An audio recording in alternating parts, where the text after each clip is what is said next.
جاوید بھائی، میں آپ سے یہ چاہوں گا کہ آپ جو نئے نوآموز لکھنے والے ہیں، جن میں میں خود کو بھی شامل کرتا ہوں اور دیگر اور بہت سے لوگ ہیں جو سنیں گے اس پروگرام کو، انہیں آپ تھوڑی سی ہدایت دیجئے، تھوڑا سا آپ گائیڈ کیجئے اور مستقبل کے امکانات کے بارے میں اپنی رائے کا اظہار کیجئے۔ دیکھیے، جو سوال کا دوسرا حصہ ہے، میرا خیال ہے اس پہ ہم پہلی بات کریں جی کہ مستقبل کے امکانات میں ایسا ہے شارق صاحب کہ ہماری زبان بڑی تیزی سے بدل رہی ہے۔ جہاں تک اردو کے رسم الخط کا تعلق ہے، میرا خیال یہ ہے کہ وہ شاید پاکستان میں تو رہ جائے لیکن ہندوستان میں اس کا رہنا باقی نہیں ہے، اور اس کی سب سے بڑی وجہ یہ نہیں ہے کہ اس کے خلاف ایک ماحول ہے یا لوگ اسے پڑھ نہیں سکتے اور ان کی سمجھ میں نہیں آتا یا اس کی تعلیم کا بندوبست نہیں، ایسا نہیں ہے، بلکہ اس کی وجہ یہ ہے کہ ہماری ٹیکنالوجی اتنی تیزی سے آگے بڑھ گئی ہے کہ اس میں جو ہے وہ رسم الخط ان کا اپنا ہونا چاہیے۔ جیسے آج میں ایک سیریل لکھ رہا ہوں جو یہاں کا بہت ہی پاپولر سیریل ہے اڑان کے نام سے، تو اس کا سارا کام اور بلکہ میرا سارا فلمی کام جو ہے وہ بھی ہم رومن میں کرتے ہیں، کیونکہ ہندی پڑھنے والے ڈائریکٹر ہوں یا پروڈیوسر ہوں یا ایکٹر ہوں یا کوئی بھی ہوں، ان کو وہ زیادہ آسان پڑتا ہے۔ دوسرے یہ کہ ہم کو بھیجنے میں اور منگانے میں بہت آسانی ہوتی ہے، ایک کلک جو ہے وہ آپ کو کہیں سے کہیں کمیونیکیٹ کر دیتا ہے۔ تو یہ جو ٹیکنالوجی چینج ہو رہی ہے یہ زبان پہ اثر ڈال رہی ہے، تو ہمیں اس کے لیے تیار ہو جانا چاہیے کہ ہماری زبان اردو جو ہے وہ کمپیوٹر پر اویلیبل ہونی چاہیے۔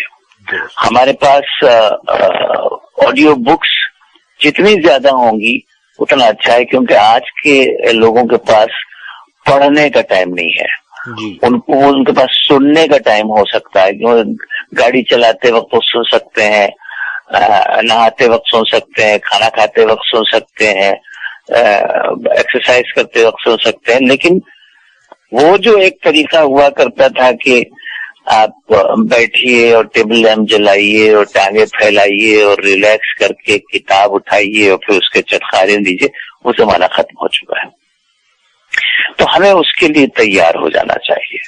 یہ تو ہوئی بات، رہ گئی ہدایت کی بات، تو ویسے تو میرا خیال یہ ہے کہ سب سے بڑا جو ہدایت کار ہے اس معاملے میں وہ انسان کا اپنا شعور اور اس کا شغف اور اس کا شوق ہوتا ہے۔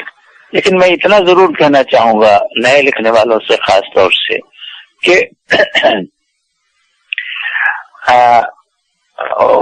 وہ جتنا زیادہ پڑھیں گے اتنا ہی زیادہ اچھا لکھ پائیں گے، کیونکہ جب تک ان پٹ نہیں ہوتا ہے آؤٹ پٹ نہیں ہو پاتا ہے۔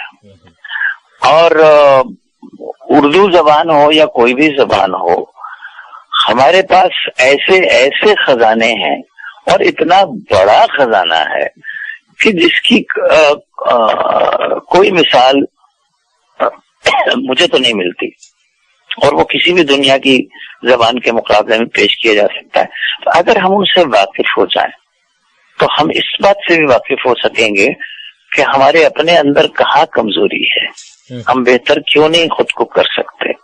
اور رہ گئی بات آدمی کو لکھتے رہنا چاہیے۔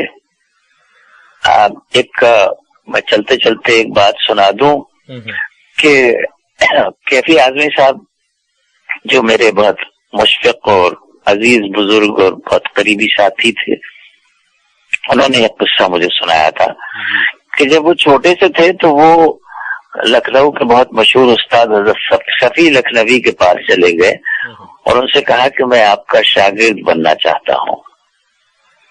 تو انہوں نے کلام سنا اور سننے کے بعد کیفی سے کہا کہ میاں یہ شاگردی اور استادی جو ہے یہ تم مت کرو، یہ مشق جاری رکھو، وقت کے ساتھ ساتھ پرانے پتے گرتے جائیں گے، نئی کوپلیں نکلتی جائیں گی اور تم ترقی کرو گے.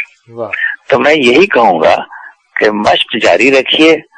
پرانے پتے خود بخود گریں گے، نئی کونپلیں خود بخود نکلیں گی. واہ، بہت اچھے.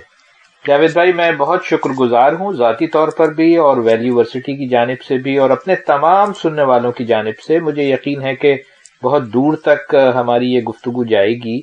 تو بہت بہت شکریہ آپ کا کہ آپ نے وقت نکالا اور ہمارے ساتھ اپنے ماضی کو بھی یاد کیا اور کچھ عظیم لوگوں کو بھی یاد کیا. تو بہت عنایت آپ کی. آپ کا شکریہ کہ آپ یہ ویلیو ورسٹی کے ذریعے بہت بڑا کام کر رہے ہیں. اور میں سمجھتا ہوں کہ اس قسم کے جو سیلف لیس مخلصانہ کام ہیں وہی ہمارے ادب اور ہماری زبان اور ہماری پہچان کو زندہ رکھنے کے لیے ضروری ہے. آپ کے ساتھ جتنے زیادہ لوگ جڑیں گے مجھے زیادہ خوشی ہوگی.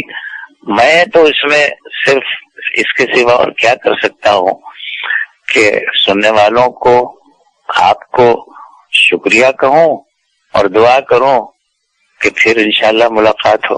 ضرور ضرور. اور یہی ہماری آپ سے توقعات بھی ہیں اور انشاءاللہ ضرور آپ سے ملاقات بھی رہے گی اور مزید سیکھنے کا موقع بھی ملے گا. بہت بہت شکریہ.